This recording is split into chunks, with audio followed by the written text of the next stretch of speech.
Il faut montrer d'où l'on vient pour savoir où l'on va, dit l'auteur local M. Roland Zeben de l'Amicale des anciens mineurs d'Algrange, créateur d'Algrange Actualité.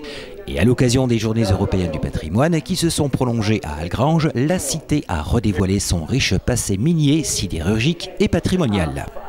En effet, l'Amicale des anciens mineurs d'Algrange a mis sur pied une exposition photographique qui d'ailleurs a perduré de manière à être visible également pour les scolaires.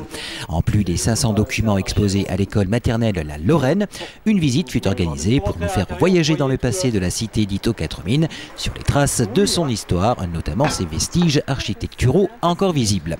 Montrer qu'Algrange est issu d'un très riche passé fut l'objectif des organisateurs, dont l'impulsion première fut donnée par M. Roland Zeben. Nous avons voulu remettre au goût du jour, à mon initiative, la mémoire de la ville d'Algrange, c'est-à-dire de tout son patrimoine, de la vie des mineurs et des sidérurgistes, afin de montrer à nos jeunes que Algrange n'est pas qu'une ville dortoir, qu'elle est issue d'un passé minier et sidérurgique, qui a fait monter en nombre, le nombre de personnes qui est monté jusqu'à 11 500 dans les années 14, après la fin de la guerre, et alors que maintenant il a 6 500 à peu près personnes.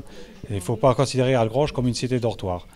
Comme je le disais en préambule, à l'école de la Lorraine, cette exposition fut composée de plus de 500 documents photographiques articulés autour de plusieurs thèmes. Alors ici sont développés surtout le travail dans la mine, les ouvriers au fond, les différentes Sainte-Barbe, tout ce qui a trait au patrimoine immobilier et ancien d'Algrange, ainsi que les différentes institutions comme les églises, le temple, la chapelle, les différentes écoles, les origines vraiment du centre du village d'Algrange, avec la pierre des Croates qui est en train de disparaître. En marge de cette exposition, M. Albert Benvenuti, passionné depuis plus de 40 ans par les maquettes, est venu exposer l'un de ses travaux, le Soleil Royal, un navire de guerre français en service de 1669 à 1692. C'est un vaisseau de ligne de premier rang portant 98 puis 104 canons sur 3 ponts. 5150 heures de travail, 2800 pièces furent nécessaires à sa réalisation. Albert n'en est pas en reste pour autant, il nous a informé que le Bismarck sera bientôt sur son chantier naval.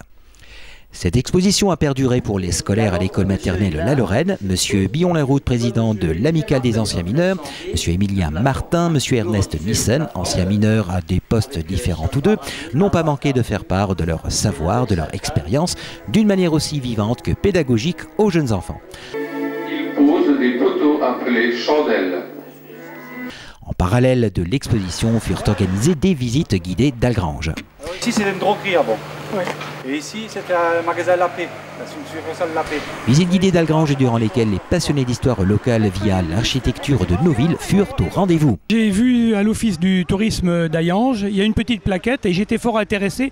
Donc j'ai fait plusieurs visites, notamment Budange ou d'autres communes de la région, de la vallée de la Fensch. Et donc aujourd'hui, ce qui m'a intéressé beaucoup, c'était l'architecture des cités ouvrières, minières notamment, et puis tout le patrimoine absolument merveilleux qu'il y a à Algrange, à la fin du 19e au début 20e siècle. Le public, jeune ou adulte, fut au rendez-vous de cette initiative de l'Amicale des anciens mineurs d'Algrange, qui a redonné un coup de projecteur sur le riche passé algrangeois et ses racines.